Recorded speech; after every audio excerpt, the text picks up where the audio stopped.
Good morning, Mike Berlin here, Chair. I'd like to welcome everyone here and have a roll call here, please. Mike Berlin, Here, Laura Negro, Here. Blake Ellefson, Pat Kinney, Here. Ron Stendor, Here.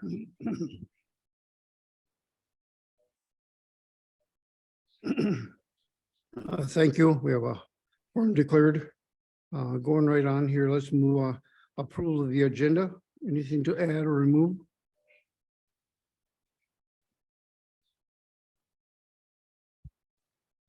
I'd be looking for a motion to approve the agenda if there's no additions or deletions. Ron Stender will make a motion. We approve the agenda. This is Pat, I'll second. We have a motion by Ron to approve, second by Pat. All those in favor say aye. Aye. Opposed, motion carried. Public comment. I don't see anything on the table here, but do we have one online for a couple of public comment? Mike? Terry? Any public comments? Last call. Any public comments? Thank you. Moving on. Approval of the minutes of the last meeting. This is Pat, I'll make a motion to approve. Ron Stender will second. We have a motion by Pat and to approve, second by Ron. All those in favor say aye. Aye. Opposed, same sign. Motion carried. Item next, Mike or Steve, where we at? Okay, I see Mike. You're on, bud. How do I get my picture back here? There we go. Okay. We have two things for you today. We have the May budget status report. I think, Dan, can you share that, please? Yep, I'm looking for it right now. Otherwise, I Okay. gave you co-host.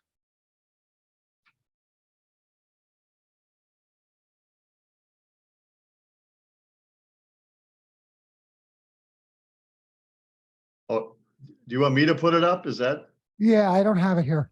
okay, how do I do that? Sorry, Screen share. just screen share. Did that work? Not yet. Okay.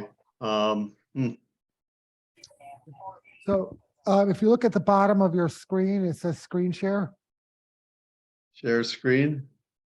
Yep.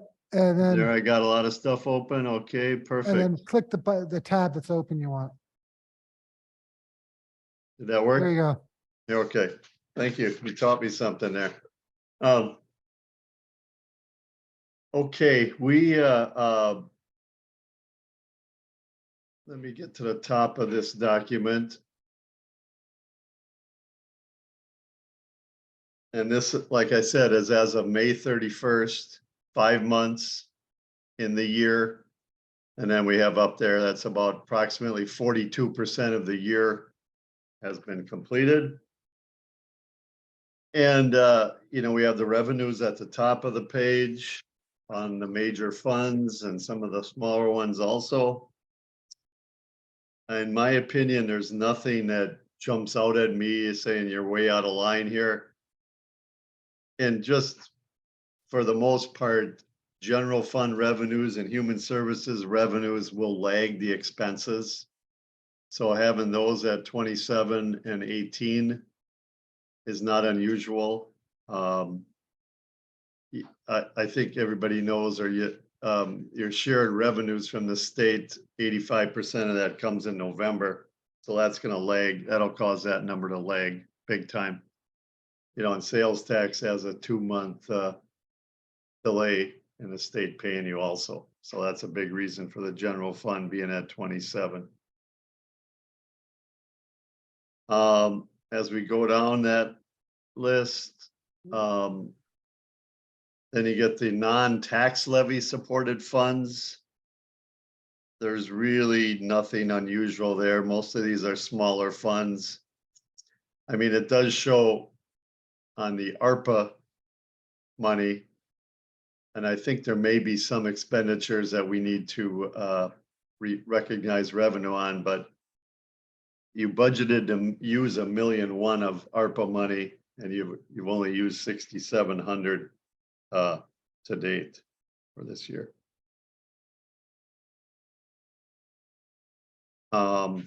Nothing else there out of line. Highway, you know, again, 36.6%.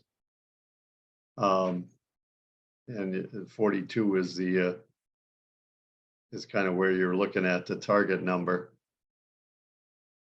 On the expenditure and expense side of this document,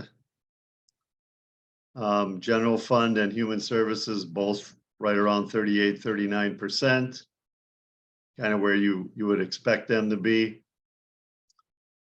County road and bridges at only 17.5%. Well, that's understandable too, because you don't really start the major road construction and major highway projects, you know, until May or, June, July, August, the big months. So most of that 517 is, winter maintenance for sure for the first part of the year, and some regular routine maintenance, I imagine.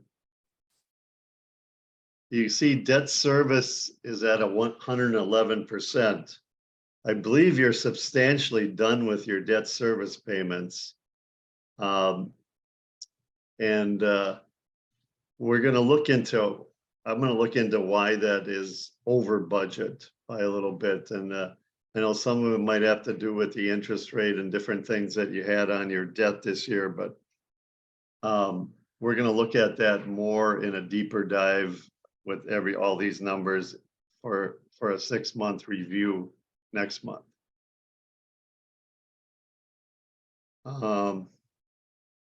So there's nothing else that I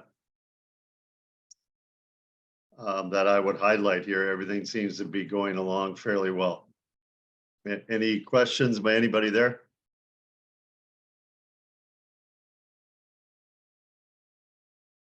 Well, this is Mike. One of the questions I might have is if we can scroll back up over to the top of that page, I see roads.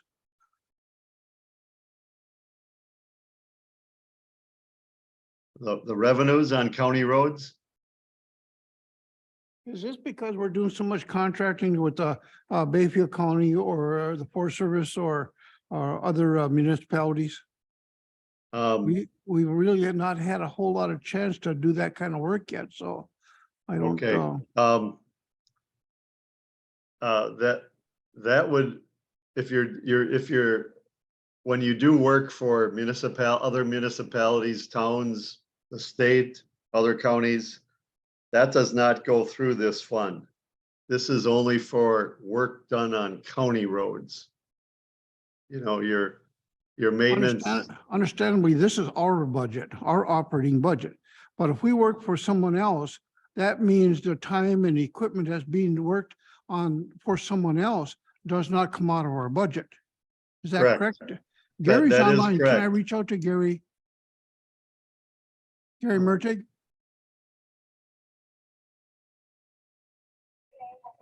Yeah, go ahead. I'm looking at this budget. Can you see that? What's on the screen?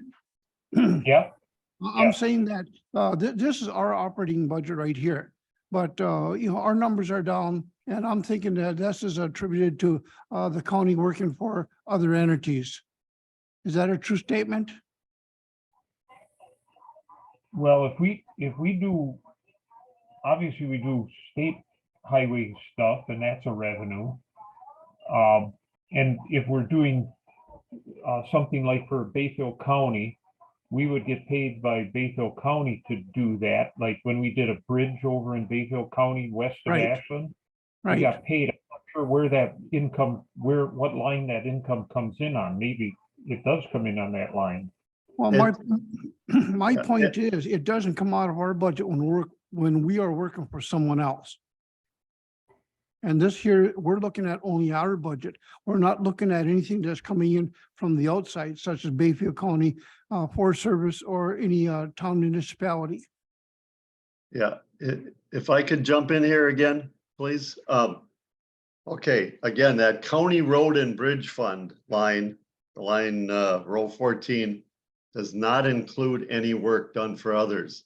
In a sense, so what you're saying, which is true, if your people are working for Bayfield County or the state or other townships, I mean, in a sense, that helps your budget because they're not going on county roads.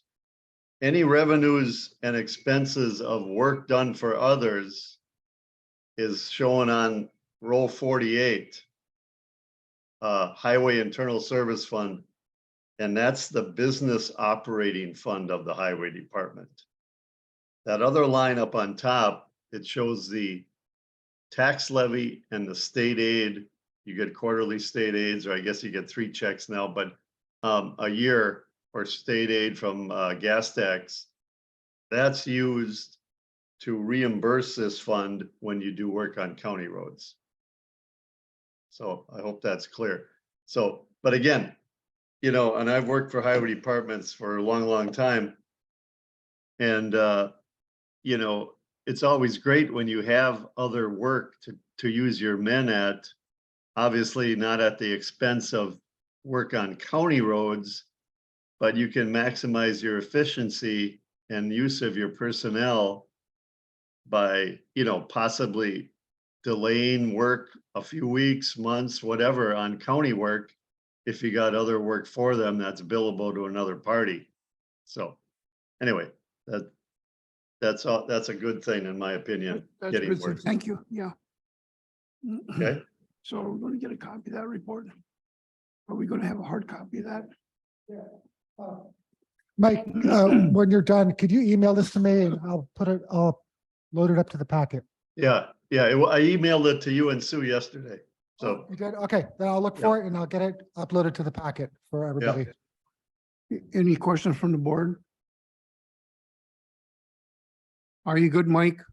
yeah, I'm good on that piece. Yep. All right, thank you. You got more? Yeah, we have, and Dan, I don't know how you want to handle this, the preliminary look at the capital improvements plan for 24 to 28. Yeah, I printed that off for everybody and we uploaded that to the packet this morning. Okay. So now that you taught me how to share, I can share that too. If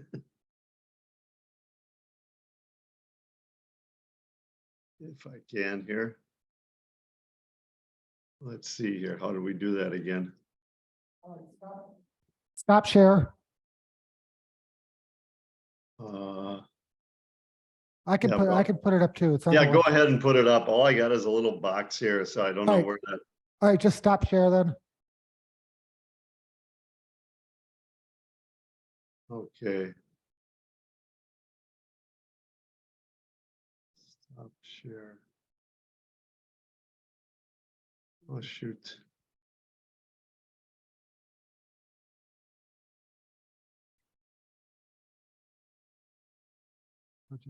So how do I get back to the main screen here?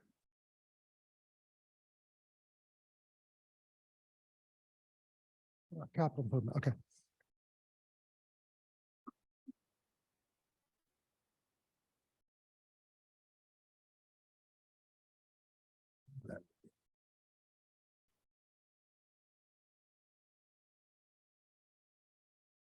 Just at the bottom, it should say stop share. Yeah. Yes, how do I do that again? Or, I just did it for you. did you? Okay, great. Thank you.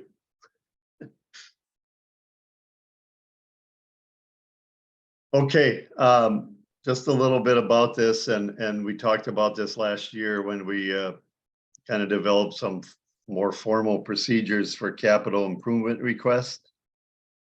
And so we asked all the departments to submit what they felt were their capital requests. And we asked for the next 5 years. I think some of the departments just went for the 1 year. anyway, which obviously is the most important because the years 25, 26, 27, and 28, will change over time and different things. So what we have here are the preliminary capital budget and if you look at the 24 column, there's various departments there. We did put $1.1 million in there for building improvements on the courthouse. And if you want to go down a little bit, Dan.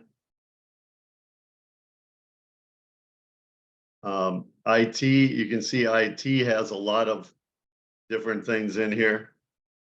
And I tried to summarize them a little bit on here, replacements and some switches and different things.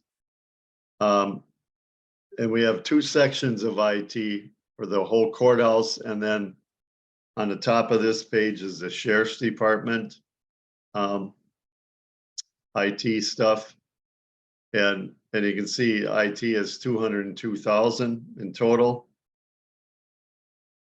Highway, we have vehicle and equipment replacement of 560 and road and bridge construction of approximately $1.4 million. And you can see they historically have kept a 5-year plan. So we have a 5-year request, different roads and different types of equipment over the 5 years. And then if you drop down, so it's almost about 3.4 million in total numbers. And I see we made a change in this report. So there's a correction on the bottom here. That tax levy debt is not $1,683,000 anymore. It's $1,333,000 because we took something out that was up on top. So Dan, if you can do that, I did it on my copy, but anyway, this is the funding for these 3.4 million. You can see is broken down into, there are some federal and state aids, 347,000 on highway projects. The committed fund balance is for the most part using highway existing funds for equipment replacement. They are estimating they're going to get 450 out of their annual revenues of machinery, but another 110 to get up to that 560 will come from that committed fund balance. And then we put in there ARPA funding of $1.1 million, with obviously that will pay for that building improvements, estimated cost of the building improvements for the courthouse. But again, the key number in this whole thing is really that tax levy debt. And it's not $1,683,000, it's $1,333,000 right now. We took 350,000 less than that number. So that compares to your last year, you borrowed over $2 million. This year, at least at this point in time, the estimate might be closer to $1.3 million or $1.4 million. Keep in mind though, I believe this is presented for informational at this point. And this is the way most counties do this. They adopt, or they prepare a draft of this about this time of the year, but none of this can be final really until the county budget is adopted. So, there will be various looks at this as you go through the summer. And because of levy limits and different types of things, that this is not necessary. Usually it's adopted at this or amended and changed up until the budget is adopted, and it can be a separate motion or approval with the budget, but in November normally. So Hey, Mike, we got Gary Murphy, a board member, has Yep. his hand up. that's Gary, fine. you're on. Yeah, Mike, just a question, and this is probably going 2 steps ahead. But on the bottom of that list where it's federal and state aids, in 2 years or 3 years, we see 3.1 million. Do you have an estimate, or it's at the bottom of the page? Yes. Go the other way. Yeah, It's- no, yeah, Why- yeah. Why and, is it going up that much? Well, I do have Matt's 5-year plan here. Hang on. I think it's that flap grant. Yeah, there's some big, let's see, 20, Okay, no, yep, you're right. It's the FLAP grant, the federal grant for that GG project. right, 2.2 million. Okay, good. Yeah, and there's when I- another 574,000 of federal bridge funds. A new bridge and that's on the GG Bridge. And Yeah. then 347,000 of LRIP money, which you kind of get every other year, I think. So, Okay, that's right. I didn't realize we put that in the budget line. Thank you. yes. Yeah, again, and like I said earlier, obviously we want to focus on the 2024 column, because that'll directly affect levy and things going forward. But items in those future years, some can come off, additional ones will be added, more information on costs can be put in. So that's just a dynamic changing document as you go through the years, but I think it's a good fiscal responsibility to look ahead here and better for planning purposes, so. So this is Mike here again. The Yeah. question I have here is probably directed toward Dan or you, Mike, because on this buildings and grounds, building improvements of $1.1 million, is this a carryover from 23? Because Yeah. we didn't get this. Yeah, it's a done? carryover from 23. We didn't get anybody to bid on the building repairs.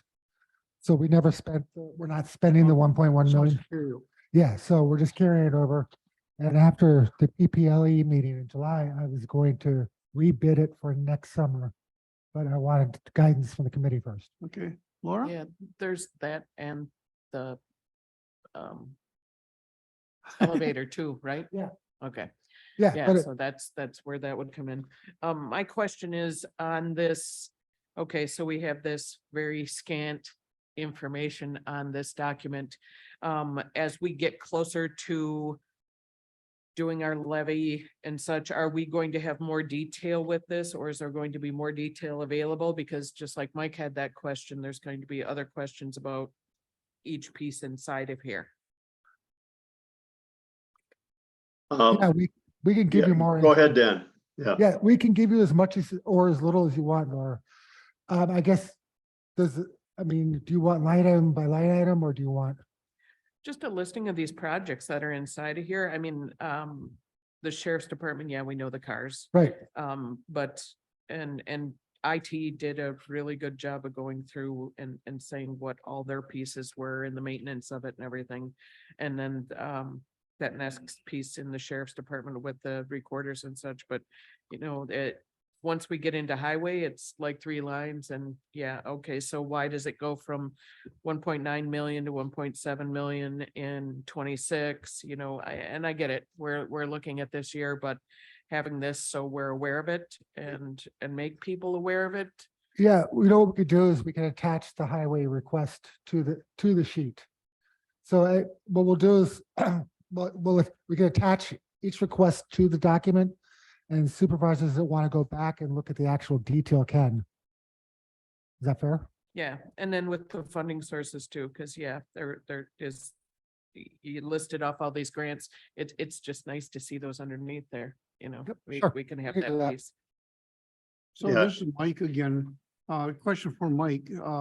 Are we going to have this report available to us at each financial economic development meeting between now and the end of the year, or between now and the time we do a budget, approved budget? Okay, if I can just maybe just to respond back to what Laura was saying there. The highway department does prepare a very detailed by road by specific vehicles and specific equipment. And the highway committee, of course, has seen that. And I mean, that is available to go with this document. But what, okay, I would recommend, this is where we are right today.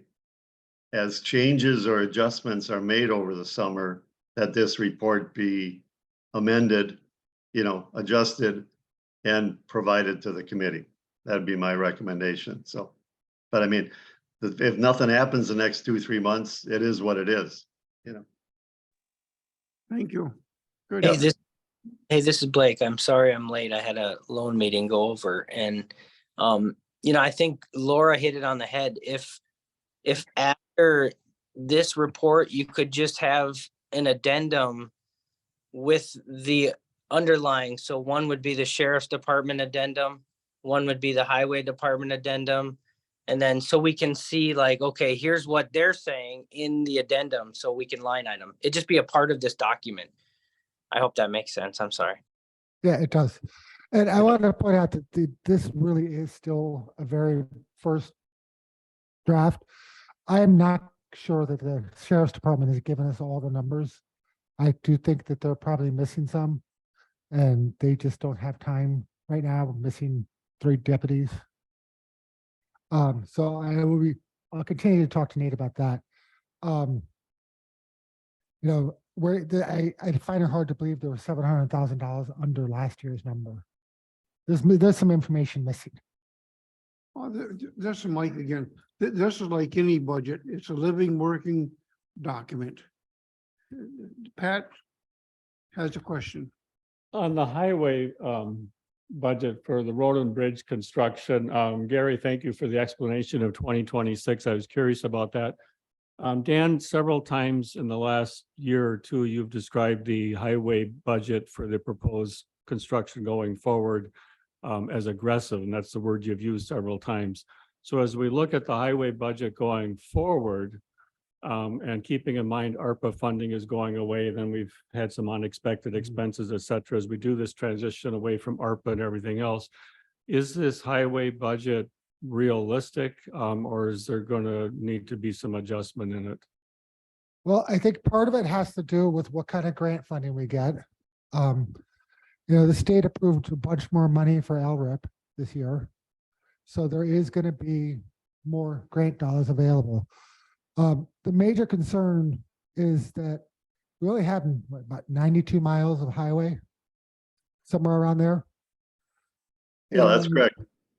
And we're getting all of our roads done before the average 20-year life is.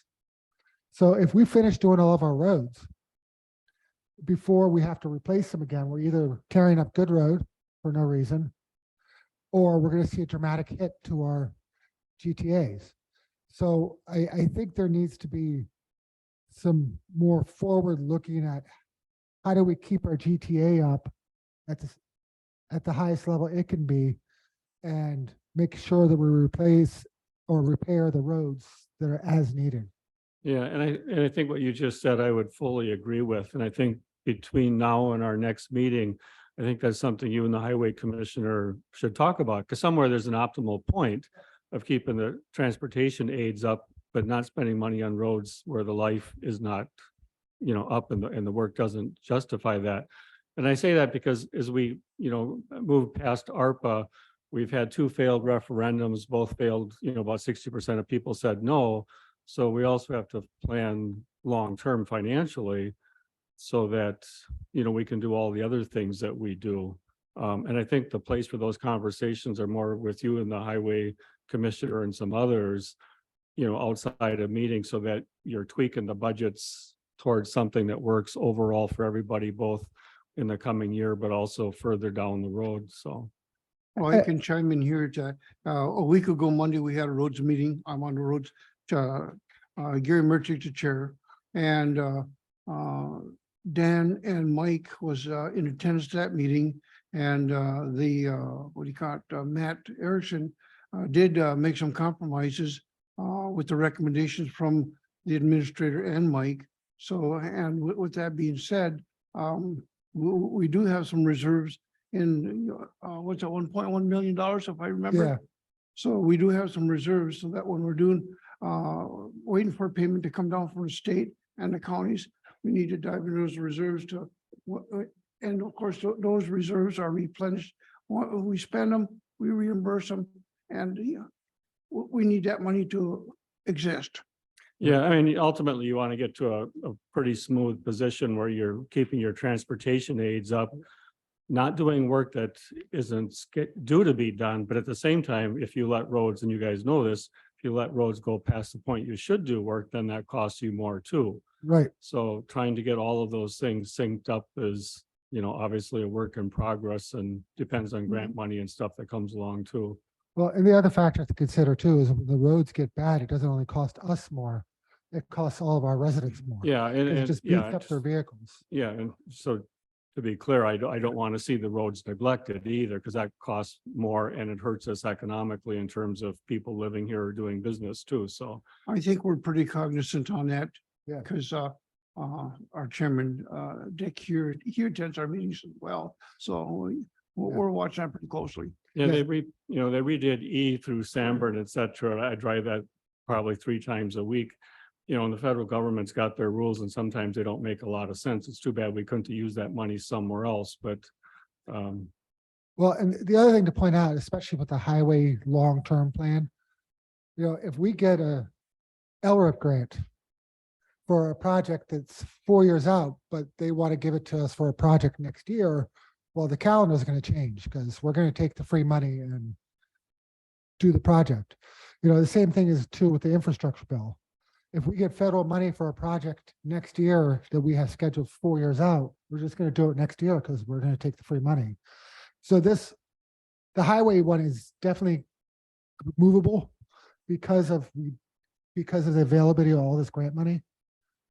So What was that grant? I don't know if that's an acronym, but I don't speak road funding grant the LRIP, acronyms. Yeah, Local Road Improvement Program. there we go. Okay. Yeah, and there's various parts of it too. Any other questions, anyone? Right. Yeah, but the supplemental portion, the Are we LRIP good, S, Mike? is the one that's been funded a lot more. Mike? Yeah, that's all I have right now. And Dan, I'll send you a corrected copy with the funding sources corrected, Okay, Yeah. and then we'll upload the corrected document to the website after the meeting. Yep, Okay, thank you, Mike. thank you. Item next, 24 budget. Oh, okay, so, what Mike gave you one portion of it. And, you look at the very back of your packet. And Blake, I'll pull it up so you can see it.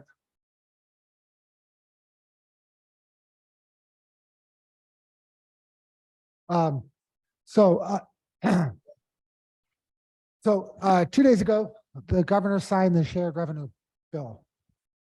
So these are the numbers that are locked into place. Ashland County will be getting an additional 620,000 in shared revenue going forward. That number will increase by however much the statewide sales tax increases. So statewide sales tax is $1 million and it increases 5% the next year. That 620,000 is going to go up 5%. Conversely, if statewide sales tax goes down, we will see a slight reduction. But historically, sales tax keeps going up and up and up. And this is a compromise the legislature made to fund counties, cities, villages, and towns. So if you look, that's what we're going to get. The money has to be spent on law enforcement, dispatch, or highway. Cities, towns, and villages can add fire to it, and fire protection services and public works projects and stuff. But for us, it is law enforcement, dispatch, and highway. We will have no problems filtering that into the budget and ensuring that that mandate is met. So we can move some money around, basically. So that's what we got to, that's where our starting point is on shared revenue, which is good news, great news. And then, and you can see how we compare to every other county. And then I included in here, because I know a lot of you represent some other areas. This is what the town numbers look like. So, so Supervisor Mertig, the village of Butternut is looking to get another 36,000 in shared revenue. Town of Sanborn would be getting 53,000 additional. So this information you can go tell your constituents. So how are these municipalities advised? Is it through the county or is it through revenue, state revenue or? The Department of Revenue cuts them a check. Okay. Yeah. So this is the formula was decided by the legislature, and these are the They numbers. already know this. Yeah. Yeah. So we know this for a fact. This is what came out, is what the numbers are going to be starting in 2024. So this will go into the budget process that we're looking at. So we will have more money. Dan's got a question. Or Pat. Yeah.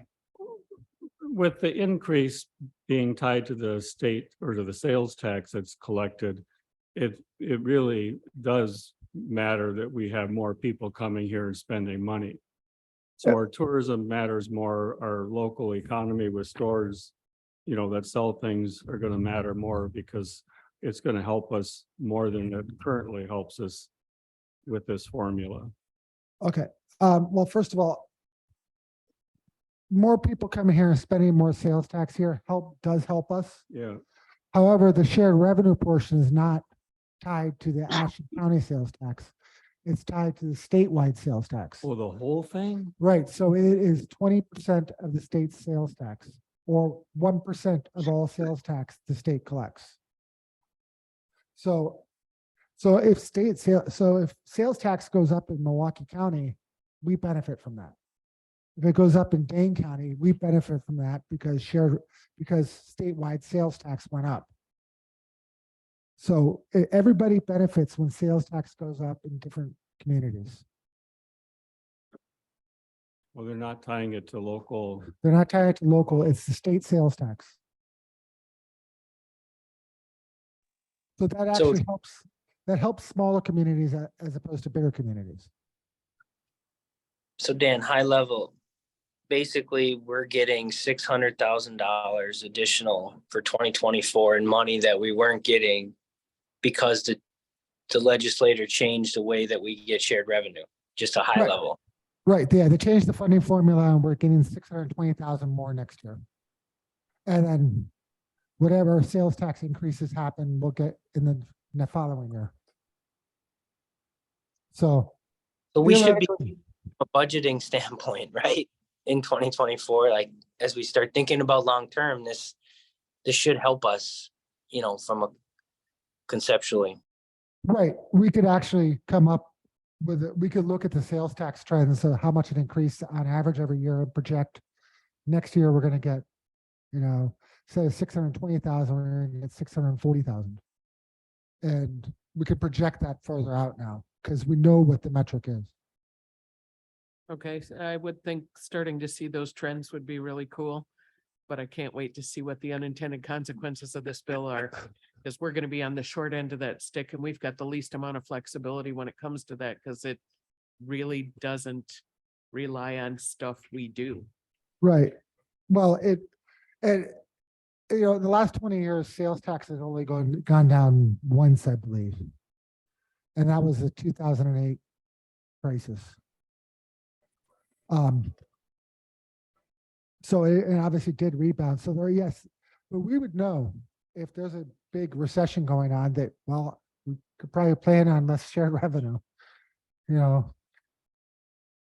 And there's a document in your packet here too that lists everything about what is in the bill. So certain things like we can't cut law enforcement. No county or municipality can cut their law enforcement budget from what they have this year. If you want to think about the implications of that one. There we go.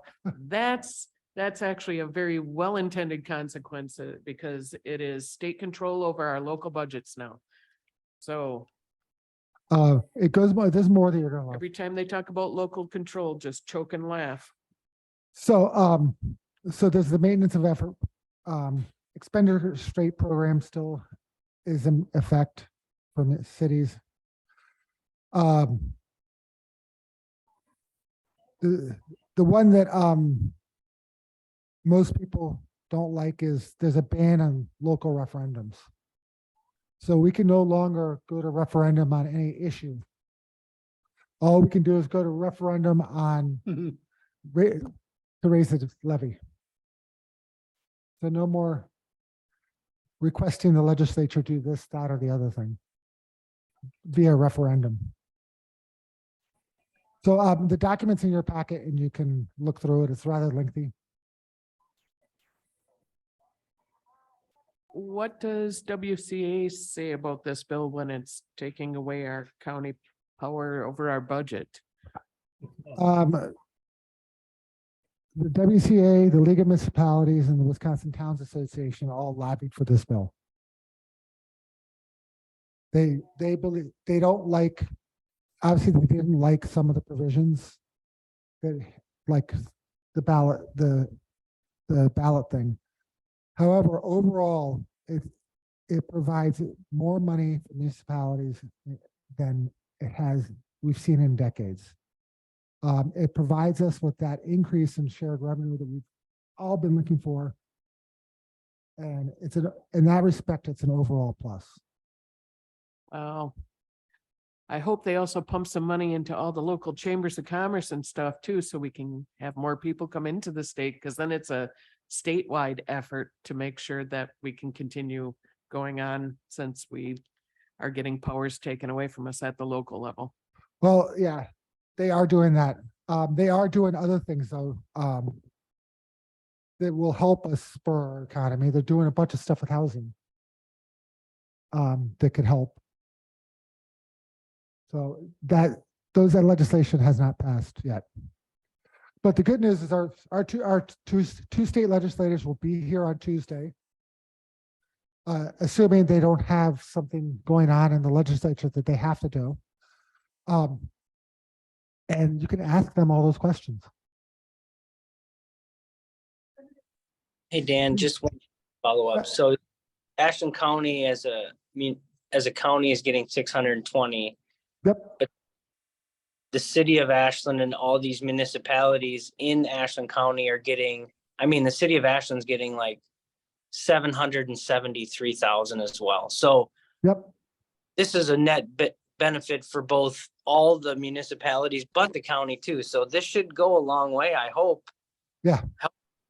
The Sanborn thing isn't going to get cleared up by this, but the city of Ashland's getting a good slug of money too. Yeah, and all the municipalities are. Some of these small towns have budgets that are, in the neighborhood of a couple $100,000. So you're giving them another $30,000. That's a huge increase for them. Chairman Berlin, this is Supervisor Murray. Sure. Go ahead, Gary. That's okay. What I look at this is, okay, say, let's use the sheriff's department budget. They've come in and they request $100,000 more than they did last year. And as a county board, prior to this extra money, we say, well, okay, if we have to give it to them because we need to, we're going to take 100,000 off of something else from the county. This would allow us to put that, I'm just making this up, that 100,000 into the sheriff's department and not take money from another agency within the county. I see this as a win-win. We're going to have $600,000 to fill in some of the gaps and not penalize maybe some of the other departments that we would in a normal budget process, because before we had X amount of dollars, and if somebody wanted more, somebody else was going to get less. You can only tax so much. So this is going to allow us to maybe increase some of them where it's needed and not hurt some of our other departments. Pat, You know, I don't follow what the legislature does on the budget stuff all that closely because you never know what's gonna happen until it's done. But what this is a shift of the tax burden to the sales tax, which is a regressive tax. We know the current legislature and the one we've had for a long time has been fighting every which way they can to cut income taxes, especially for the higher end people. I can see this, and you think about Milwaukee as the case here of allowing counties and cities to raise the sales tax further to increase revenue. So I can see this because it's literally bait on sales tax to shift the tax burden more to the sales tax, which is a regressive tax. And, you know, right now there's a budget surplus in Wisconsin. You know, they can fund this, but what happens when that surplus goes away? And we know it'll go away at some point, you know, before too long. And then how do they maintain paying for this? The legislature, I can't see supporting increasing income taxes, but I can see them giving local units of government more authority to raise a sales tax to bridge that gap. So, you know, I think 5-10 years down the road, we might be looking at this and realizing, oh, we're more like some other states now where they have a very high sales tax, which is very regressive. So it's nice to get the money, but I have concerns on what this is going to look like down the road. it's a good point. And as a point, to your point, they did authorize the city of Milwaukee and the county of Milwaukee to raise sales taxes to take care of their pension problems.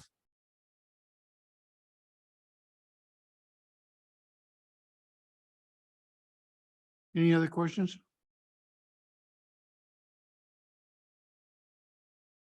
Let's move on. There was no action needed on that. There won't be action needed on the budget for a while. We're information providing for a little bit.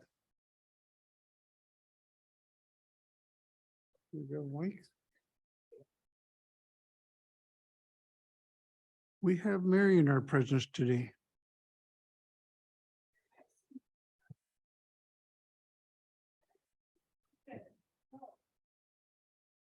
We have one right here too, sure.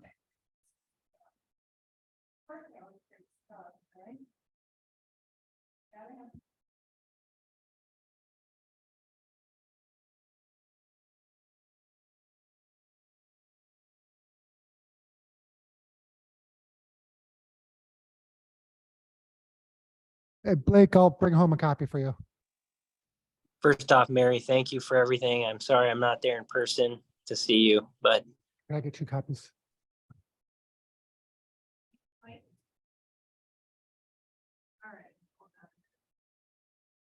Thanks.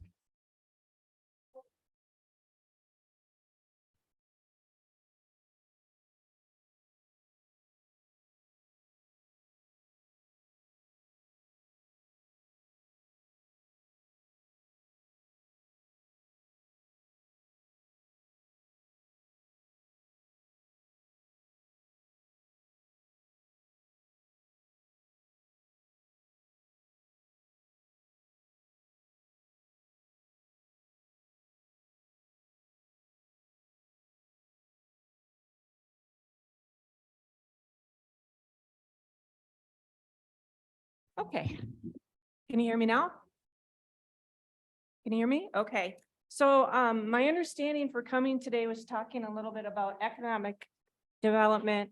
And so the one thing I want to say is tourism, in my opinion, is the purest form of economic development that we can offer because we're bringing in fresh money into our county. And so that's why we always strive to bring in people from out of town, whether they're spending the night or whether they're spending the day. So I wanted to go over some of these reports with you, especially, but let's start with this one because I'm excited for this. The long one here, this long one. When you talk about the state of Wisconsin sales tax, actually, the state overall has seen a huge increase and a comeback from COVID in tourism expenditures. Now, Ashland County, Bayfield County, even Iron County probably, we were very fortunate. We were very COVID friendly. So we did not see the decline that Dane County saw, that Brown County saw. Madison basically shut down, Milwaukee, Green Bay, all those big drivers, they really lost a lot of revenue. So they're bouncing back. You can see if you take a peek at Dane County, they're up 19%. And then, but this is a great report. This is given by the State of Wisconsin Department of Tourism. And so Ashland County in 22 was at $65 million in total economic impact. We were up 6.8% over 2021. So what we look at is direct visitor spending, and direct visitor spending was 58 million, which was way over compared to 2019. However, I like to also look at total labor income, which would have amounted to $16 million. So when we look at tourism jobs, there is a huge amount of penetration in Ashland County from tourism jobs. Now, the one thing that we'll see across the board in 22 versus 21 is that decline in employment. And of course, we all know why. That's a huge, we're going to see those numbers fluctuate. Dane County grew a little bit in their employment, but that's because they lost so much in 20 and 21. So anyway, this is a great report, but this is kind of what we keep in tourism. We keep our eye on the ball on this report. We always kind of strive, obviously, that's our biggest priority is heads in beds, we call it. We don't care about your political your ethnicity. We don't care about any of that. We want heads in beds. As long as it's legal, we're going to promote it. So that's kind of where we're at economically. It was a really good year in 21. 22 has started out, sales tax has been good from what I've seen. And Q1 and Q1 was a little bit down. Q2 was a little bit down, but we've bounced back. We've had some good numbers, Q4 and Q1. Quarter 4 of 21, we don't get until quarter 1 of 22. So those two were a little shy, but hoteliers are telling us things are beefing up. We are probably going to see a little bit less in retail spending. The retailers across the Midwest right now are having trouble because people are, they're cutting back on those types of things. So it's even more important to continue to promote. It's very competitive out there. So anyway, just a couple of things I wanted to show you. So our Ashland County budget, if you'll take a peek, that's this one. And it's $35,000. The administration operations the chamber receives is $15,750. We were getting $21,900 for the last, I think, 28 years. And we've cut it down in the last 5 years. So it's $15,750. And you'll see our advertising fund is $15,000. If you go to the next page, I did a budget breakdown and kind of listed all the things that $15,750 covers. We also pay out of the chamber budget $3,000 to join the Northwest ITBEC. I think it's a great bang for its buck. I think Dick Pufall, you could probably agree to that. It's a great organization.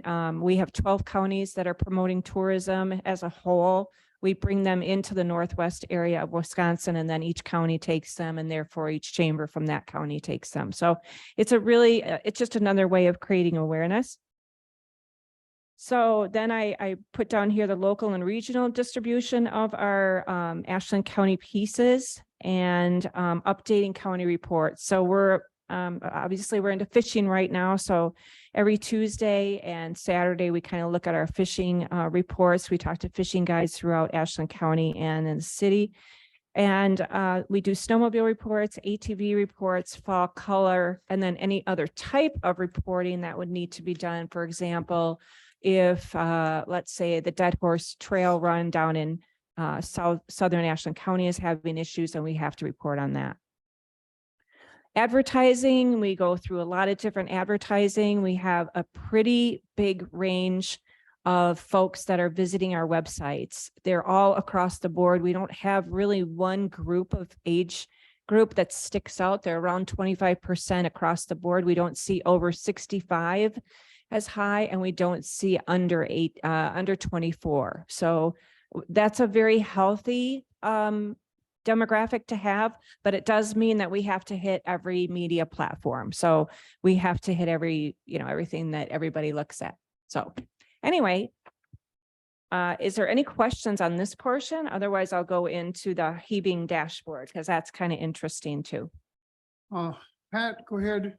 So on the first thing you had us look at, it says in the middle, direct visitor spending. How do you determine who's a visitor?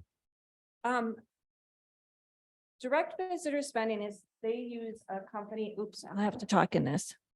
So they use a company, the state of Wisconsin uses a company called Longwoods International. And what they're doing is they're talking, mostly they're looking at lodging. So they're going to be looking at lodging figures throughout every county. And that's kind of how they take their money. So what they do is they look at lodging and then they aggregate those percentages with what they have averaged as spending, overnight spending, day tripping, things of that nature. So some expenditures might be business related. They've got a whole calculus, if you will, of how they do that. But anyway, it's not, I'm not privy to all of it. I just know that when I look at this and look at my room tax, they're on board. Yeah, some things you can measure like that, you can, go through a year and there's, some business travelers that are here year round doing whatever they do and stuff. So you get this uptick presumably of tourism in the summer. I suspect that more in Bayfield County than Ashland County, because they've got more lakes than we do. There's a lot of people who have properties in the Northwoods that are seasonal properties, and we may not count them as visitors, but for all practical purposes, they are. They come up and they spend money, but they're not being captured if the primary metric is hotel room because they've got their own place to stay. And then we've got a few Airbnbs here. I know the city's talked about limiting the number of Airbnbs, which I don't understand because people fix up properties, they increase the tax base, and more people would come. So I suspect you might be underestimating the visitors depending on the metrics they're using. So the metrics, the primary metric is hotel, but they do take into consideration second homeowners.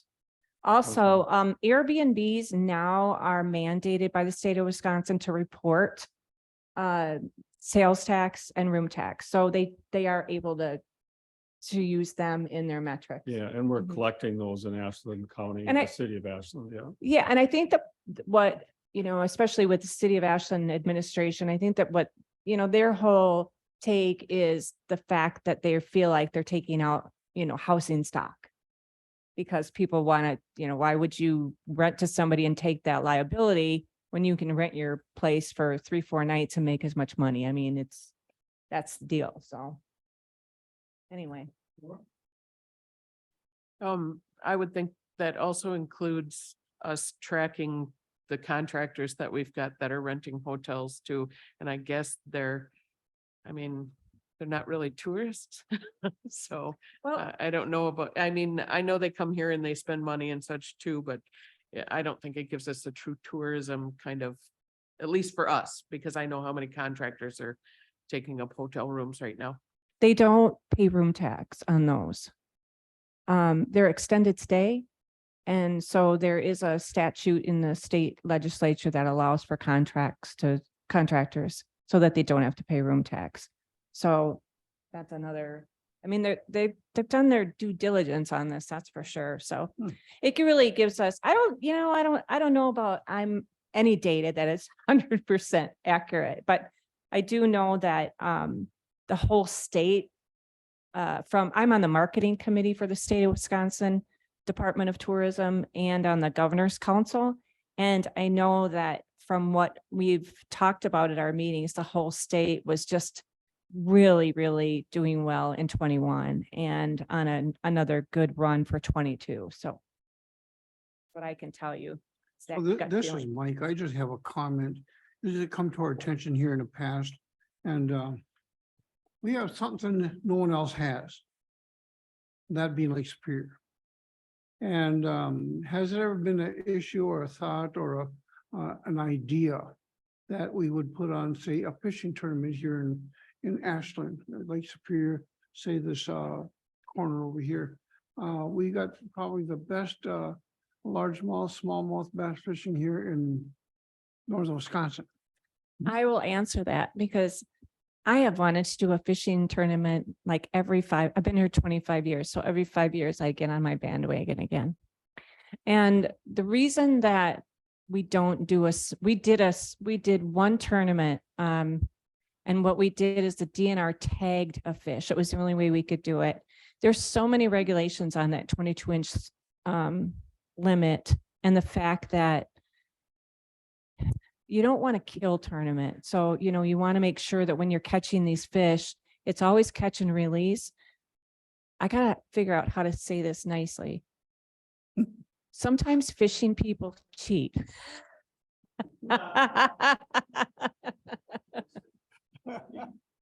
So it's really hard to have this fishing tournament and try and, you can have fishing boards, you can have, we talked about doing disposable cameras and, we just talked about all these different ways of doing it. But the nice thing that we have is we have a really good transient fishing community that fishes a lot. And we found in COVID that fishing was the #1 COVID friendly sport that took place here. So, we'll have, like down in Glidden, they'll have fishing tournaments, smaller fishing tournaments. Up here, we'll have Neighborly Bar has a really good fishing tournament. The Rod and Gun Club has a fishing tournament in the winter and in the summer. So there are smaller tournaments, but trust me, I really would love to have a Bass Masters. But I talked to one of the pros down in Arkansas, and he said, your bay is just too big. It's too much of an area, 33,000 acres, that it's really non-conducive to a big Bassmaster. So yes, I've thought about it many times.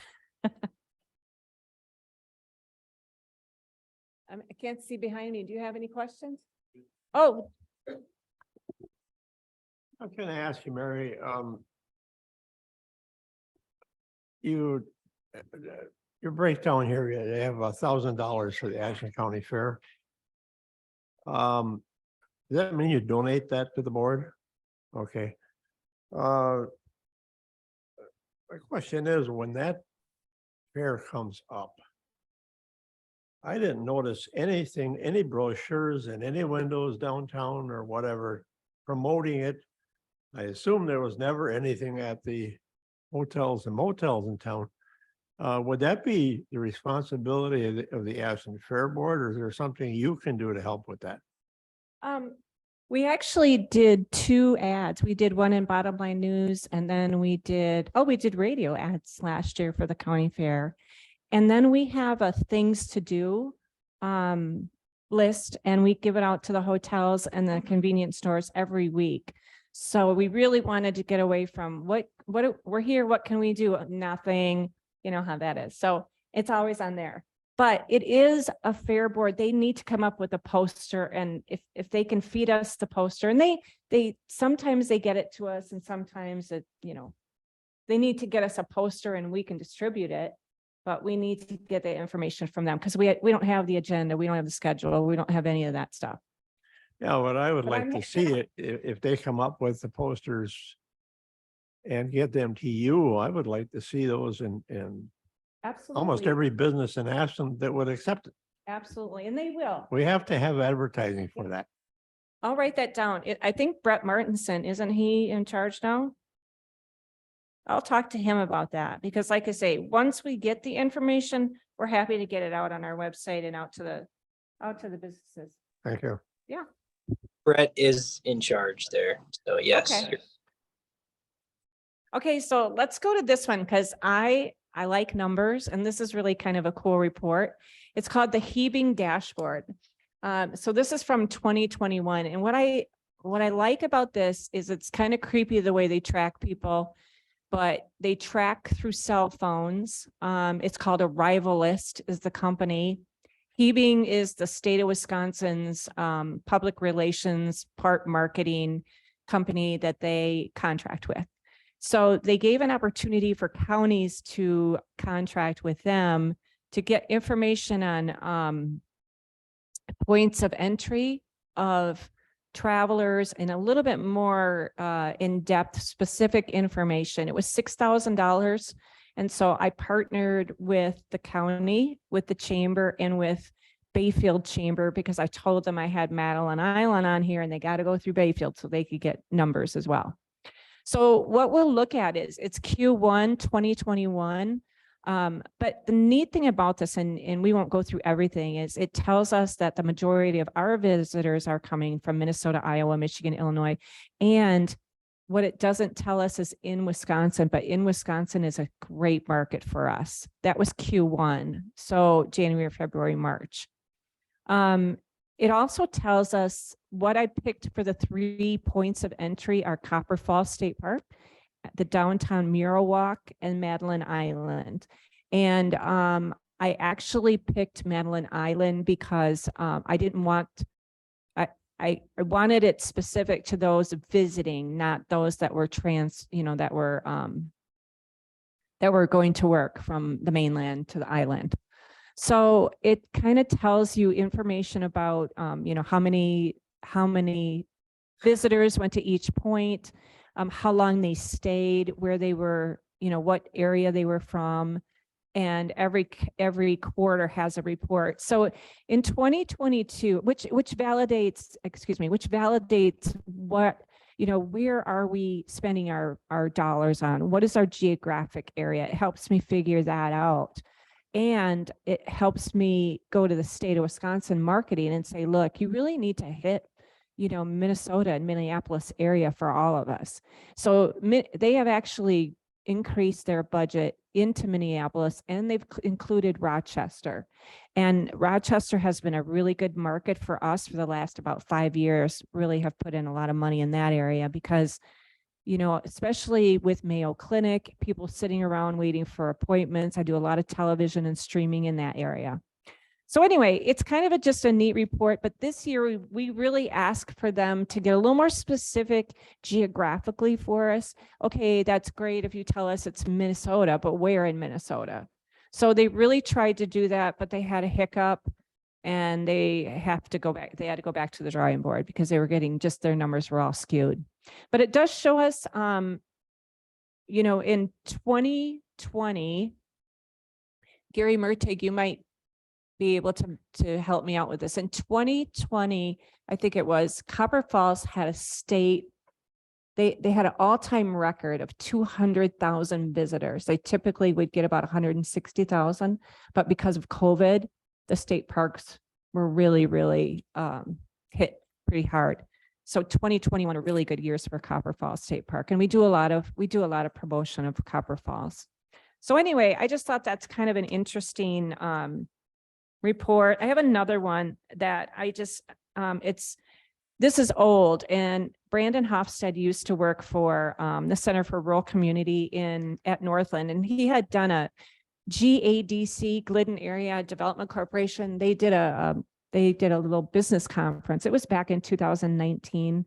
And he talked about the importance in Ashland County of tourism and really talked about how that was our economic driver in a lot of those places where entrepreneurialism is really, we need to have that. Of course, we have logging and we have some manufacturing, but we really are in positions. He was just talking about where we are in the radius from larger towns and how tourism was so important, especially in southern Ashland County. It also is important in Madeline Island because really, aside from any of our municipalities and townships, tourism is a pretty big economic driver aside from Ashland. Ashland's biggest, our biggest economic drivers are manufacturing, medical, government, education. We're fortunate in the city of Ashland to have such a diverse economy from all sorts of sectors. So on the economic development side, I also, I think you have a bounce back list in there. And we wrote bounce back grants from the COVID state of Wisconsin ARPA funds. And there were several of them, but it was fun it was really great to see them in Butternut. Glidden had a couple. And there was one on LaPointe. And those were really, really excellent. They were $10,000 if you moved into a vacant building. So for example, Butternut Cafe, they had a very, very small location downtown Butternut, and they moved into the old restaurant that is on Highway 13 over by Signature Signs. And that was a really great addition. They are busy all the time, but it's really good sales tax for that area. And I guess my 2 cents I want to add about some economic development or tourism economic impact. You know, the snowmobile trail, that if it could go through Bad River, would open up a huge amount of economic impact for many, many people, especially Bad River, but it would open the gateway from, I remember we've worked on this several times, Bill Chandler and the DNR and the tribe. And I can remember them saying it would open it up from Wausau to Superior, and people would come up. And so I will do anything that you need me to do to help with that. But I think that, you know, I know that the DNR had in the previous years, I think we wrote 7 times, I think they worked on bridges and funding and that type of thing. So that could be a real boost to the economy in several locations, not only just Bad River, Ashland, but in southern Ashland County as well. Also in southern Ashland, I'm going to look at southern Ashland County pretty much because Madeline Island is doing very well. Their housing stock is down a little bit, but they, you know, they're consistent, they're stable. They have had a couple new businesses. If a business closes, it's pretty rapid turnaround for them. But in southern Ashland County with Mellon, Glidden, Butternut, and those areas, housing is so important. And there is some legislation that is talking about taking historic tax credits and using them for housing, for vacant office space turned into housing. And I think that's really important for all of us because we all need housing. And with breading manufacturing, Memorial Medical Center, Bad River, those are big employers, and they continue to employ, and people don't mind if they're in Mellon or Glidden. They'll drive to work. They like being out in a smaller area, but we do need housing. So the one thing that I would love to see, and I don't know how we can do this, but if there was a TIF in the Glidden area, it's very hard to do just because you have, and I'm going to mess this up, at Town of Jacobs, Peaksville, Shanna Golden, Agenda. Is that right? I mean, you have all those. You don't really have a certain municipality that can write for that TIF. So you'd have to come in and do some fancy writing, but I think that would incentivize folks to build. You've got Lena down there that she wants to add. I think there would be more power for these smaller areas if TIF, you know, was available. I talked to Verbicker and Associates. Like, there's a couple of folks that go to meetings I attend, and I just said, you know, is there a way that we could get you to come and talk about how we could do this? And they're very open to it. I know there might be a charge for it, but it would incentivize those southern Ashland counties to offer some sort of development. So Mellon Copper Ridge, Bob, he's wanting to expand, but he's also going to have to go through this highway expansion right now, and that's going to hurt his business a little bit. So we're trying to do some stuff for him, you know, just to say, if you're in Copper Falls, go eat some lunch. You can get there, that kind of stuff. Anyway, that's my 2 cents. I would Now, entertain any questions that you have. This is Mike again, Mike. and I would like to take and share with you, and you already know this, but if there is some way that Ashland County can work with the chamber to, I'm reaching. to develop something similar to this. So that's all in one package.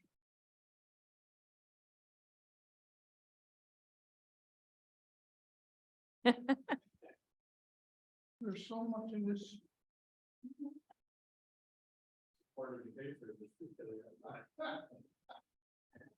Because this covers not only Iron County, but it goes all the way down to Minocqua, it goes all the way to Marinusco, and I would be looking for something that we could do for our Ashland County businesses, our resorts, like they made mention. Oh, I'm sorry.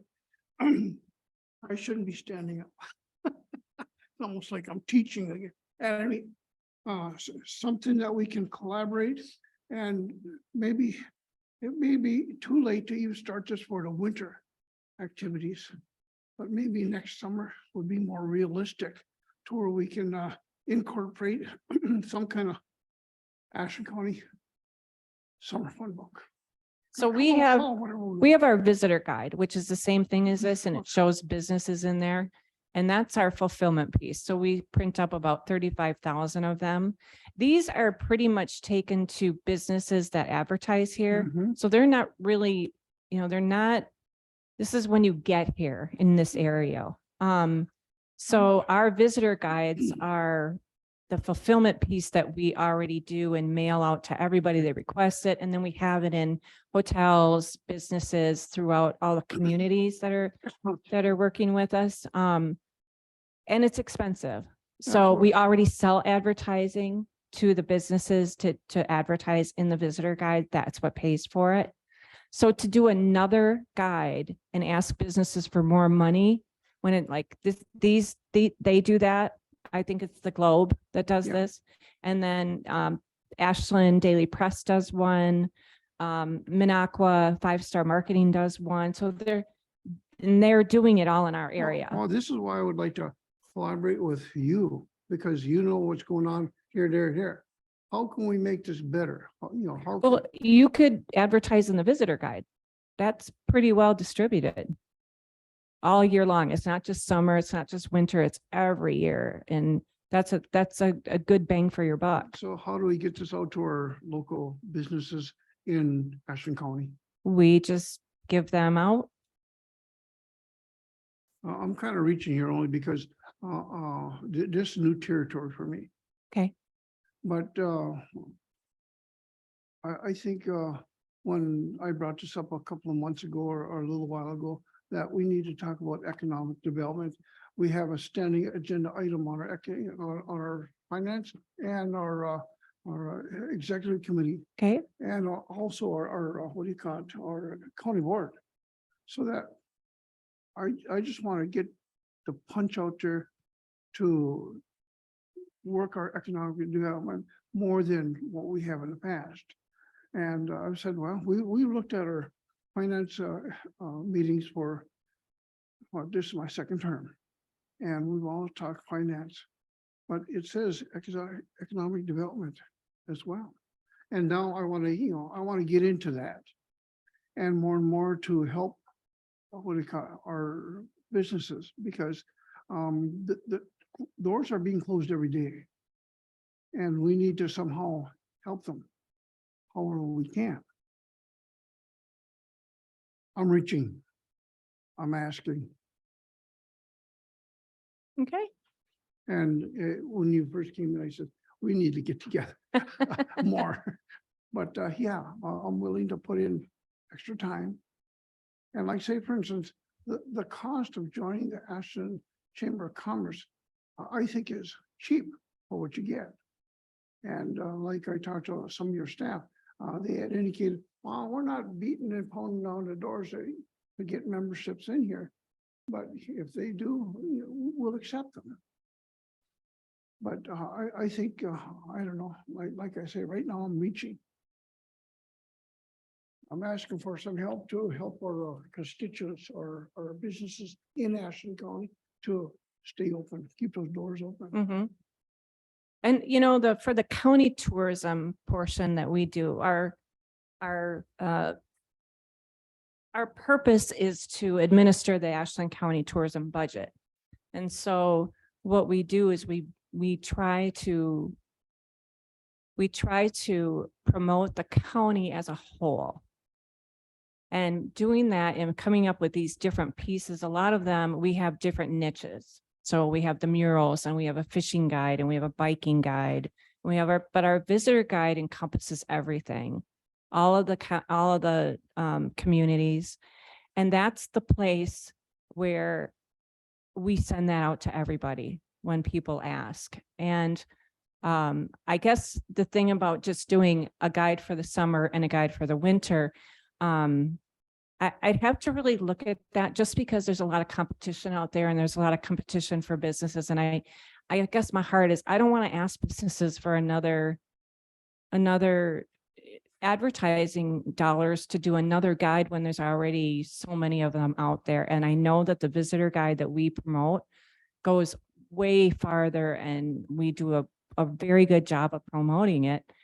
It can reach more than some of these local ones. So. So I see here on this mural Mhm. for sure, there's a QR code there. Yes.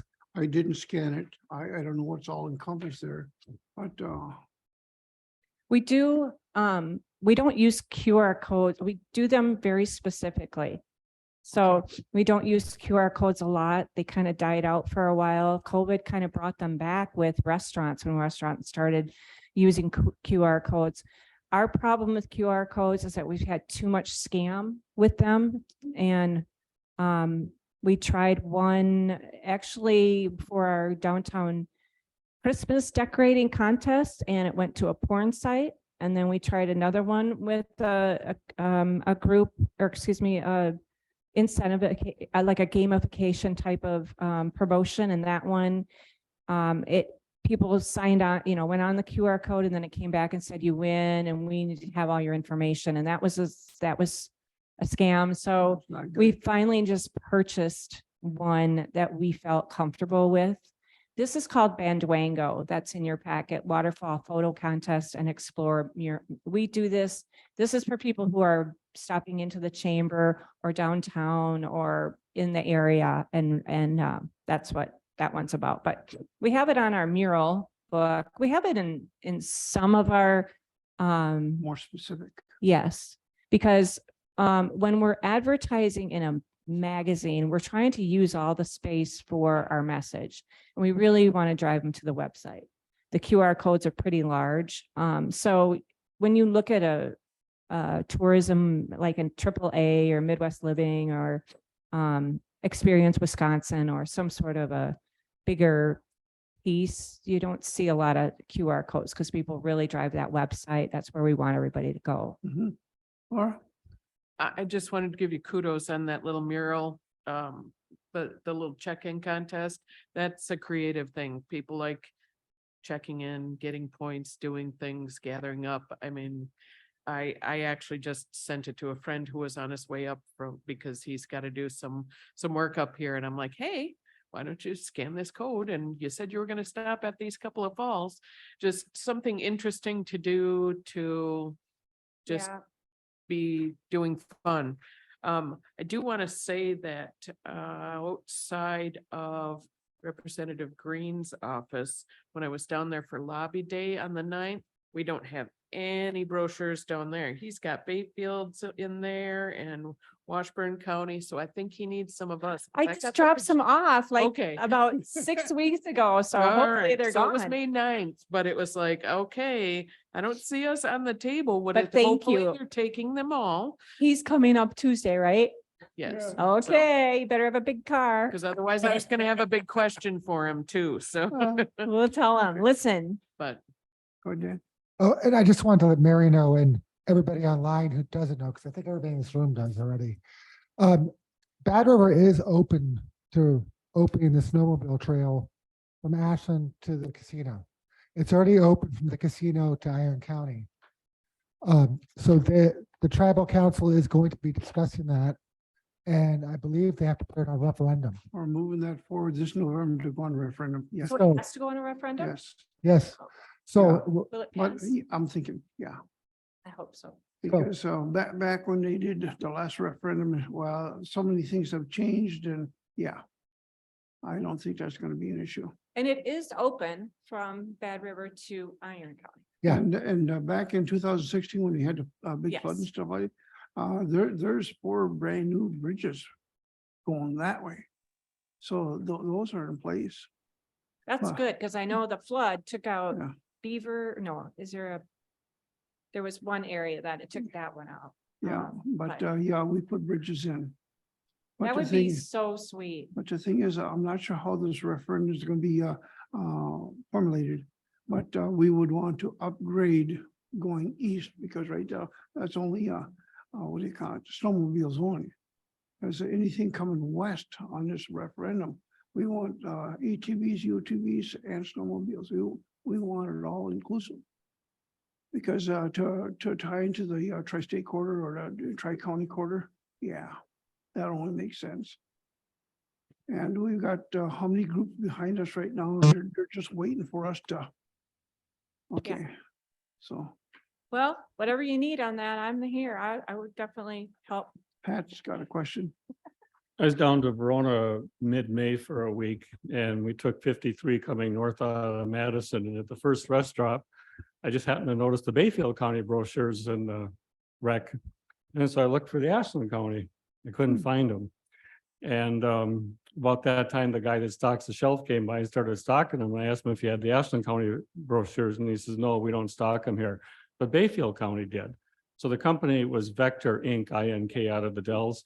And we stopped, well, we hit every rest stop on the way up just to get out and stretch my legs because the car is too small. We hit a few more and there was no Ashland County. So I'm just wondering if Bayfield County is doing that, do they, I mean, I know they got more money, but maybe you could do the joint Ashland Bayfield County one with them. Because you've got a piece that hits both areas. Because if they're coming up 53, they're literally coming through here, maybe a joint one.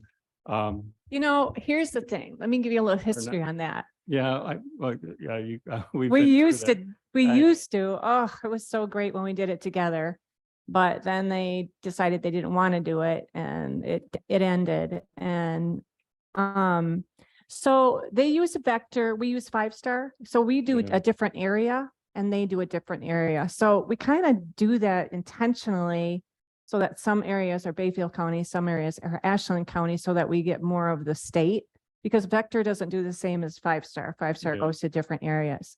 But Madeline Island and Bayfield Chamber does some other ones, and I have an ad for Ashland County in there or Ashland in there. So to order the visitor guide. So I try and put some ads in because I know that they're going to go in different distribution, but it's really hard to get them everywhere. It really is. The Wisconsin state trailer centers order them. They all order them from us and we send them out.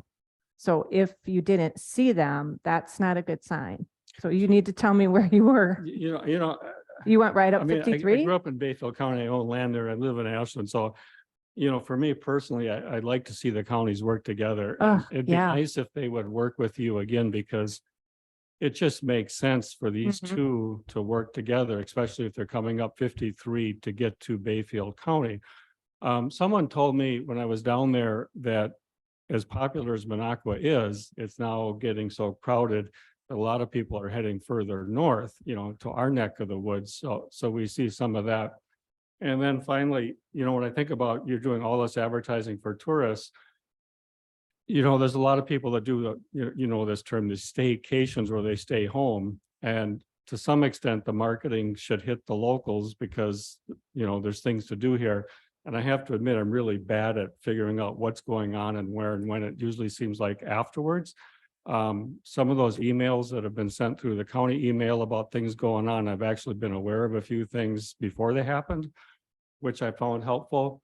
The brochures in hotels, most of us don't stay there locally, so we kind of miss those. The ones at the restaurants, because locals go out to eat, maybe you hit a little bit more of the stuff. I refuse to get on Facebook, but the Daily Press just does not have, I mean, they used to have and you know this, like The area once a week, you reports. know, the upcoming events. We used to, that was one of the main reasons that we were interested in the paper years ago, is that list of upcoming events. I have gone to the chamber website a few times and I remembered, you know, as far as looking for stuff.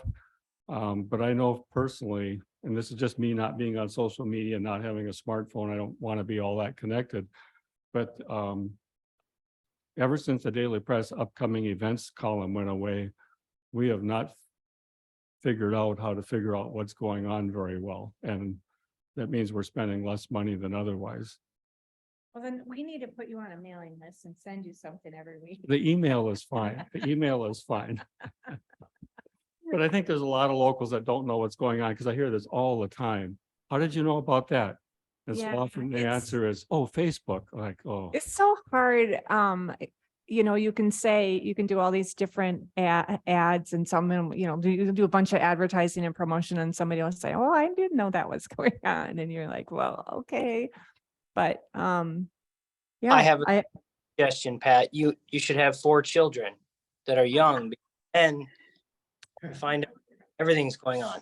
But Mary, I had a question. So when it comes to corporate events, you know, do we push that hard? Is that something that you'd work with like Bad River, their lodging? You try to work with Schwamigan Golf Club to have golf involved? Do we do any of that corporate event stuff, or is that something outside of the chamber? I don't exactly know what you mean. Like are you talking, well, Trying to hold, we like promote the- everybody. Yeah, we promote the casino, the golf course. If they have an event, like the golf course has a golfing event, yeah, we promote that. We have it on our website and Facebook page. so we'd be like a destination for hosting corporate. So like Bad River would host like a corporate event for the company. And then golf would be, they could golf, they could take their people fishing. Does that make sense? Do we do any Yeah. of that?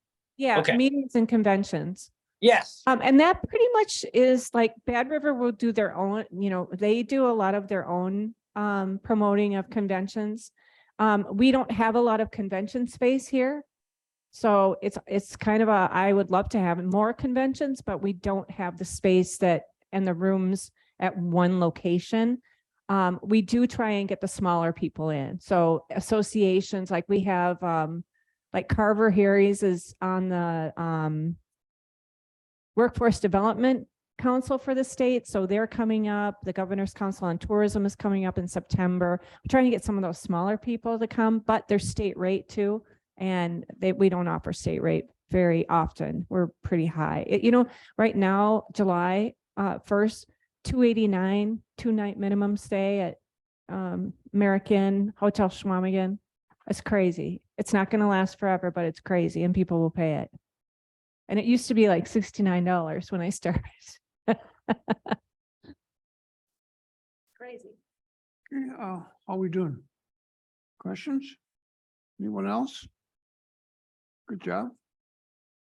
Chris, Thank you. okay. The rest area on 94 between Madison and 39. In Beloit? No, it's when you're coming in from Madison. Yep. And you're heading to 39. Gotcha. I know. what you're There's talking a about. rest The area on first both one out. sides. Okay. There's one on both sides of the road. Stop in Beloit. I know we have a Yeah, big deal and there. That's what they don't have. Beloit, we partner with Bayfield Chamber, and Madeline Island. We have a big kiosk. They don't do that everywhere. What I would like to see done is market Ashland and Lake Superior as probably the best freshwater fishing in the country. You know, you go out here anytime and throw a minnow in fishing for perch and wind up with a sturgeon or a northern or a walleye, or you don't know what you're gonna catch, but this is the best fishing around. And I think if we push that issue, we're gonna get more people coming up here, staying at hotels, going down here fishing, spending money in the restaurants, and I think that's something that we haven't capitalized on. Well, here, you can take, here, let me see. So let me have that back first, 1 second. So I want to just tell you, Dick, that we have actually put more money into fishing in the niche of fishing through the chamber than most anybody around this area. So we have a Chequamegon Bay fishing map and we have an Inland Lakes fishing map. And then we're on Wisconsin Outdoor News. We're on Wisconsin Outdoors, Minnesota Outdoors. They're all sound the same on Wisconsin. It's that tabloid that comes out at the Quick Trips. We're pretty much in there every other month. And then the IPBET group is in there the months that we're not in there. We're doing a fishing show. Oh, I'm glad you brought this up. So we've had a lot of pros up doing bass fishing, and then they'll go do some shows on that. It's hard because the locals don't see it. You know, you don't see the shows that we're doing because they don't tape here. You don't see the advertising because it's usually not here. We're trying to get people, you know, from out of town to come in. But Scott Bredding and I just talked on the phone yesterday, KBGR and MBGR. So that's our CBS and NBC affiliates in Duluth are coming to do it. They're doing an Ashland week, the week of Bay Days. And so they're going to do a live remote. They're going to do a live broadcast at Hotel Chequamegon on Friday, July 14th. So that's going to be here, but they're doing stories working up to that. And one of them, we wanted them to do a fishing story. So we're going to get a guide and have them go out. But as they do that, I'm going to have a video. I have a really good fishing ad that I do for commercial, but it's got Roger LaPenter in it and he's passed away. So I need to change that out, but it's a great commercial because the bass fish they were huge. But anyway, so we're making a new commercial and doing a 15-second, 30-second, but I have like 3 ice fishing commercials that I promote. Ice fishing wasn't too good this year because the ice was so kittywampus and, you know, wonky that we never had ice. We had snow. So, but thank you. I will continue because it is, and I give kudos to Scott Bredding because he came to me about 10 years ago and said, you know, we have the best world-class smallmouth bass fishing, trolling, perch, sturgeon, whatever. So I'll bring some stuff to Yeah, you so thank you you. can see. All right, thank you. Thanks, Dick. Okay, done with me? Yeah, thank you, Mary. Okay. I'll leave that. I am next. Is Go ahead. uniquely Wisconsin. That's a Dan thing. Okay, so this is just something, we're not asking for any action. In fact, I want you to research it and see what the program is. It is a little expensive. But for those, you can find it on the WCA's website. Anybody can get to it, and it's actually one of the banners here. So, so this is a program that the WCA has been running around the state. A bunch of counties have purchased this, and they've seen big rises in tourism in their communities. What they do is they come to a county and they pick out different unique things about our communities. You know, we have as we were talking today, we have the uniqueness of the Chequamegon Bay right here, which is something that which is a sellable thing. We have the Bad River Reservation. We have the histories of harvesting wild rice. We have the snowmobiling throughout the year. We have just the natural beauty. We have a lot of things that we could take advantage of and broadcast to people around the country. So Discover Wisconsin actually comes up here and does the taping and creates the storyline. It's an hour-long storyline. It's something that we could consider asking Bayfield County to join us with us on to split the costs. Because truly we are tied together in a lot of tourism dollars. People may go to Bayfield, but they spend the night in Ashland. You know, so that might be something we want to work together with them on to promote the whole area. So I guess the purpose is to ask you to go to the WCA website, look at the information, there are videos, links, videos on here. So you can see exactly what they're trying to do. And if there's some interest, I can have Discover Wisconsin to come in on Zoom. We can probably get Mark O'Connell or Josh Shoneman, the county exec in Washington County, to appear to explain the program and how they've seen it be such a benefit to them. So I just really wanted to bring this up to you as a way that we can try to do economic development ourselves, how we can help ourselves. But I think to be fair, you do need to kind of look at the program and more than we have time in this room today. So like I said, you can find out the information, the videos on WCA website, and we can go from there. We're going to bring this back to executive committee for them to consider also. And then of course, then we can have the questions. Is it worth it? Do we want to do it? Is it too expensive? Is it not? All that stuff. So how much we talking? 50K. I think Bayfield County is doing this already They're because They're not. they're not. No. But I know during WCA, during the big things, they kept running everybody's uniquely Wisconsin spots. So And they'll be doing that again. I in don't know what I September. think about 50K yet. Well, that's why I want everybody to think about it. It is a large amount of money, and let's be honest, TV isn't cheap. But all this will be searchable on the Discover Wisconsin website too, which tourists will come look at. So if you could please just look into it and see what you think.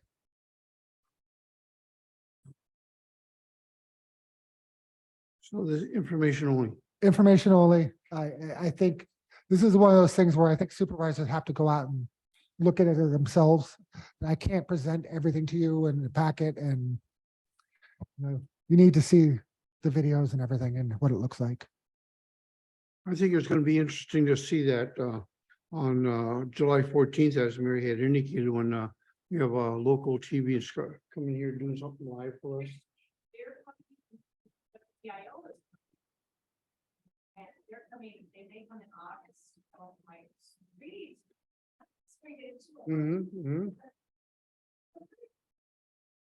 I like free. Okay. We're ready to move on? Yep. Okay. Dispatch update. Okay, well,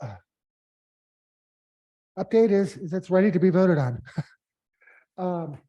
I have hard copies of all information here for everyone. Some of you would prefer to look at it online, that's fine. Thank you, Mary. Thanks, Mary. But everything is here, we're ready to vote on it. We did get the grant from Wisconsin Emergency Management. We were expecting $500,000 and we got like $8 shy of 700,000. We are also eligible for round 2 of the grants. So we could be getting another $500,000 from the state. There's also the innovation grants were part of the shared revenue package. There's a possibility we could get some of that money too for this project.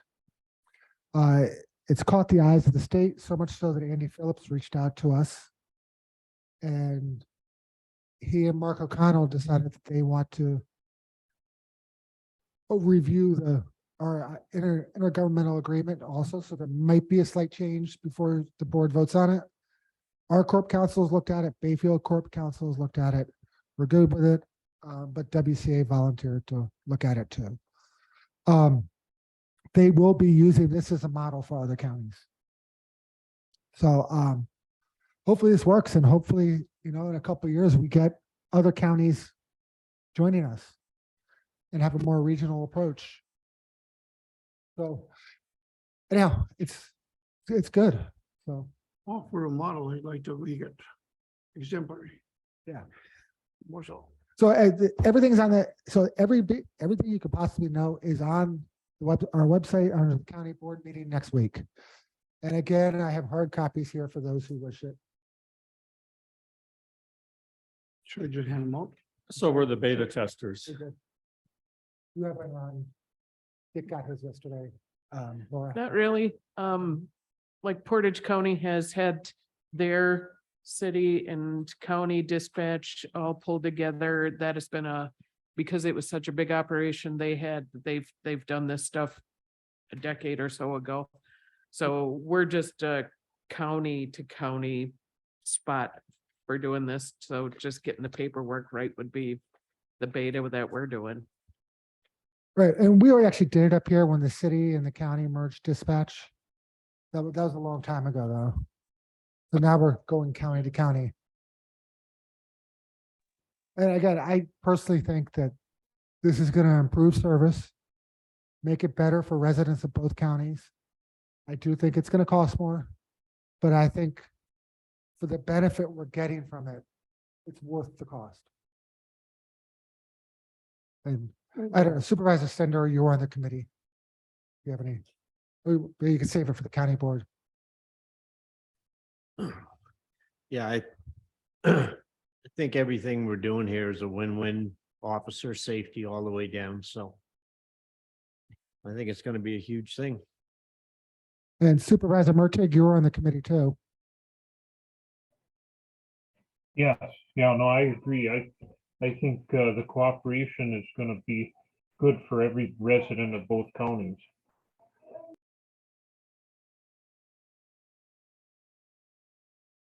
Oh, so that's my update. We're ready to vote. Okay.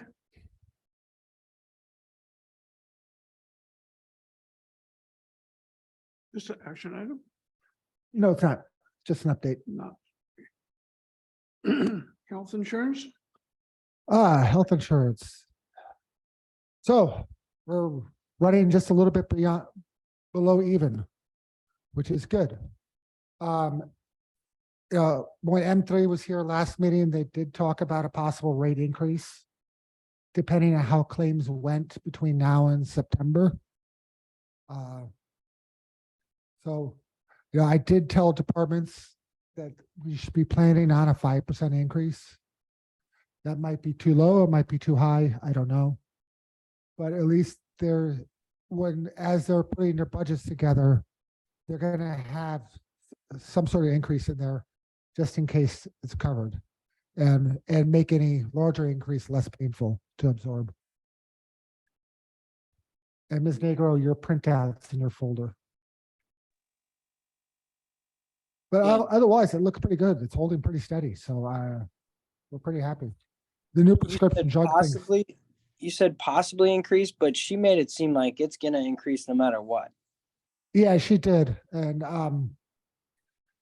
but the caveat there is we don't know what the plan's going to look like later.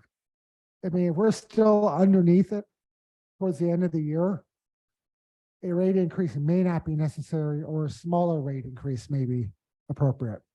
Not the 9 or 10% she was talking about. All right, I just want to make sure because she seemed pretty clear that it's going up. Yeah, everybody's expecting 5 for sure. So if it goes more, I mean, like I said, it's not that big a chunk to absorb.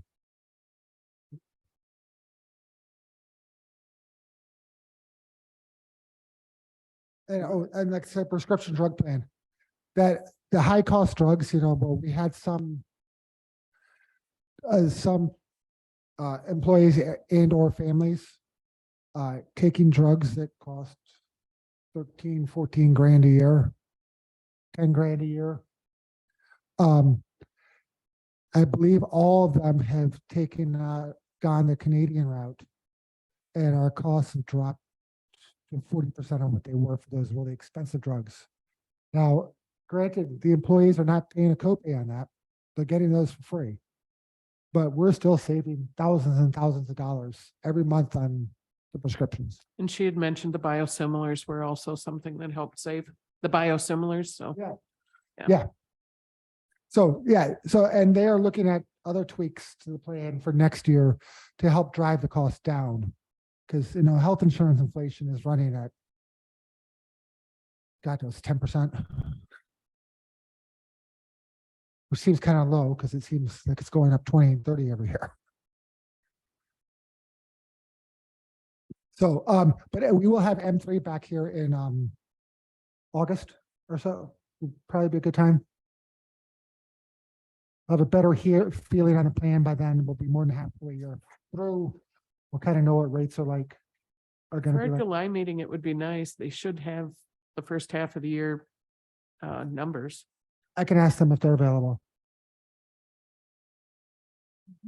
If they're not available, we'll have them come in August. So that's helpful. too. Investments? That's it. Yeah. Yeah. Okay, investments. They're holding steady. The good news is, we're unlike a couple years ago when this treasurer's account was running into problems. We were, we're holding our own, and, tax collections are due at the end of next month. So that number is going to go way back up. Oh, and back to health insurance. Normally, we've had to borrow from the general fund to pay out claims. We haven't had to do that this year. So that's another reason why I'm more confident in the health insurance. It's not reflected on that sheet, but we haven't had to go to the general fund to borrow money. So that's a huge plus. Shows that the changes are working. And this treasurer's account proves that. And It's we never not- had to cash in that $1 million CD we had either. It's nice to be earning some interest. That 3% is $70,000, which is all positive over year, right? Yeah. Yeah. And our ARPA money that we have sitting there is gaining interest too. Which is that money, the interest money is being deposited into the general fund. So yeah, that's the good thing about the interest rates going up. We're making some more cash. Sales tax? Do you have Um, any questions? We're good? yeah, I had this up earlier. It's going up and holding steady, so we're good. We're gonna definitely make our number at the end of the year. Done.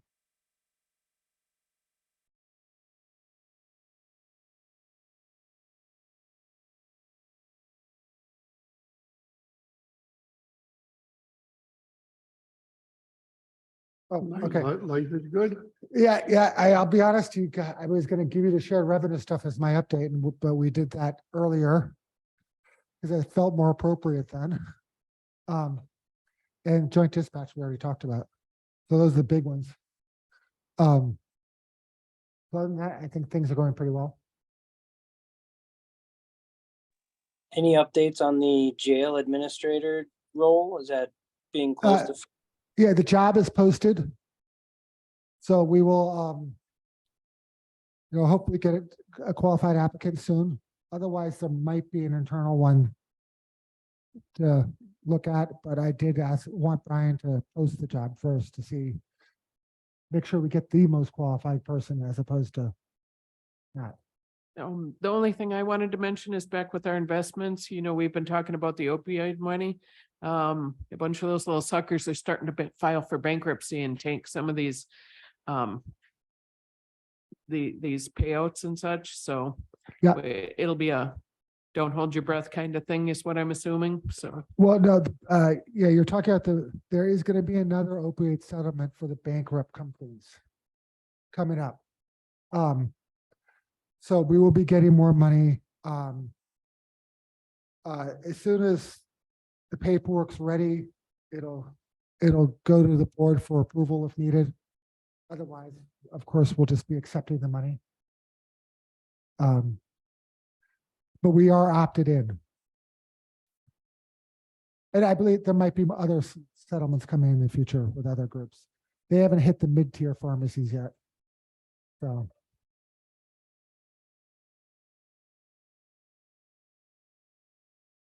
Call you back. And next meeting, is that where we're at? Yes, we are. So let me pull up the county calendar here so you guys can, everybody can see the calendar easily.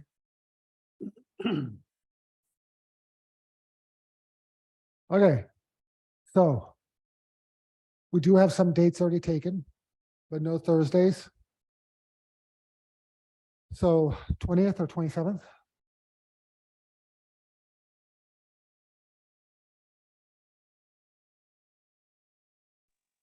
27th is gonna be hard for me. But I'm just one guy. 20th is gonna be hard for me. My sister's getting married, so I'm gonna be out of state. So Any other dates work for you guys? I know we wanted to try to keep it on Thursdays.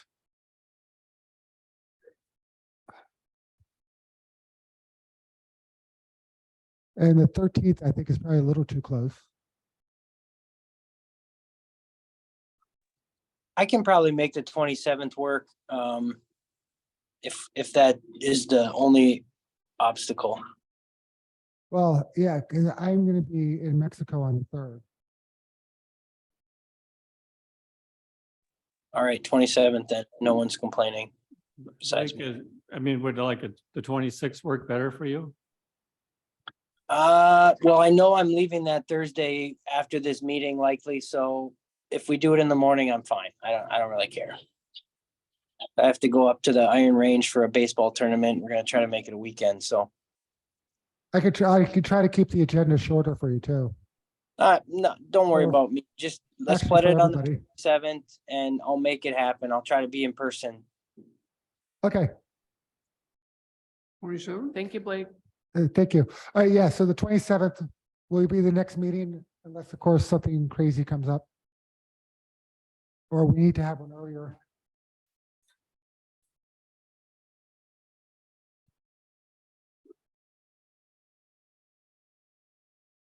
So Lori, can you please mark that in the calendar? Got Will it? do. Motion adjourned. I'll make a motion, we adjourn. We have a motion with Ron, Pat will second. Pat second. All those in favor say aye. Opposed? Motion. carried. Hi. See you guys.